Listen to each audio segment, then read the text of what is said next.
What's up everybody, Jeremy from TACMed Australia. Today I'm going to run through a video on 10 uses for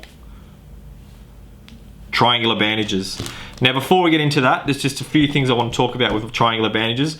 They are one of my favourite bits of kit, probably after tourniquets, and for good reason. You can just do so many things with them. I'm going to run through 10 and 10 medical uses. If you jump on some of the remote area survival websites, there is a ton more than that. There's probably 50 plus uses for these, but I'm going to run through the medical ones.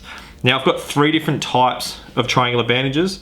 The first one being the cheapest of the version, and they're a non-woven version. They feel a little bit sort of plasticky, half paper, half plastic. Not a huge fan of these because they rip really easily and it sort of inhibits some of the other uses that I'll talk about. Second version is again quite an economical version, which is like a calico cotton, and these are a really good bandage. We use a lot of stuff from Aero, again really cheap, but it's made of cotton, so it's a much higher quality, and it makes it good for a few of the other uses that I'm going to talk about in a minute. The third version is like a bit of a muslin type cotton, or I think it's cotton. Really, even when you feel it, it's really high quality. Comes with elastic band, and it's also got a couple of pins inside there as well. These are the North American Rescue ones. Certainly not as cheap, but I'll tell you what, you get what you pay for. The quality is very much there, and obviously you get the pins and elastic band there as well. Alright, so some of the uses. Again, I'm going to use a couple of training aids for this video, but use number 1 is obviously using them as a sling. Your standard first aid sling, your normal arm sling, or elevated, or collar and cuff as well for your collarbones and whatnot. So that's use number 1.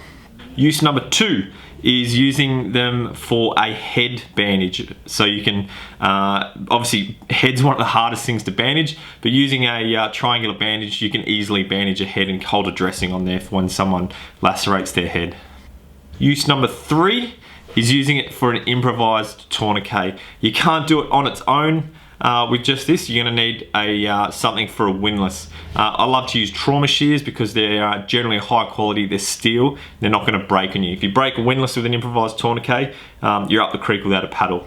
Use number 4 is just for a trauma bandage. Certainly with the cotton. Cotton's great for hemorrhage control. So we've got to draw a wound, we can just slap that on and use that as a trauma dressing. Use number 5.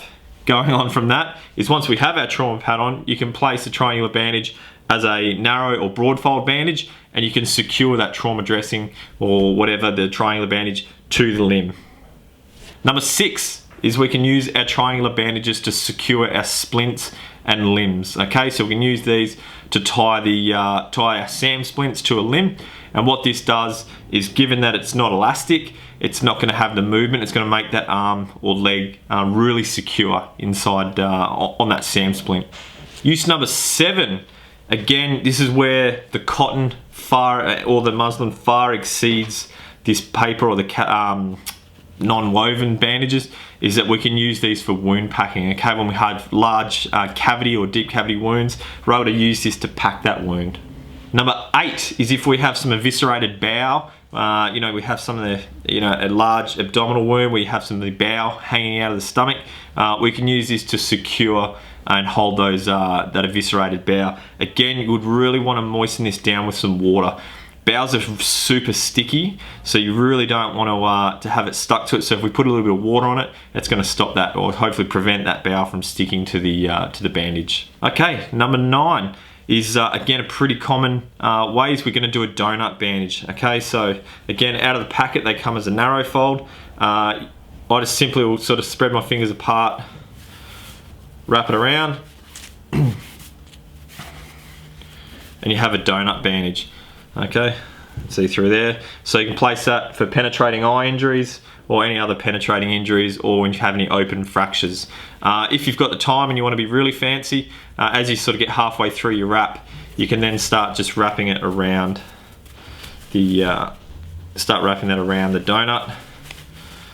It's going to look a lot more like a donut, but again, it just takes time, and I don't think adds a ton more value apart from looking heaps neater. So if you're OCD, you can probably wrap it around like that. Otherwise, just wrap it around your hand. So that's a donut bandage.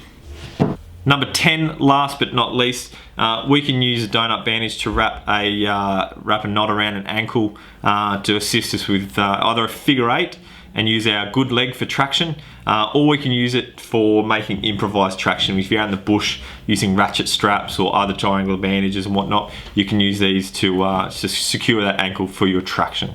Alright, so that's 10 uses for triangular bandage. As you said, it's only 10 of the medical uses I've gone through, but there's a ton more things you can get that you can do with a triangular bandage. If you've got any other ideas, please comment below. Let us know what you use triangular bandages for. I always carry 4 to 5 of these in my trauma kits. Again, just such a versatile bit of equipment.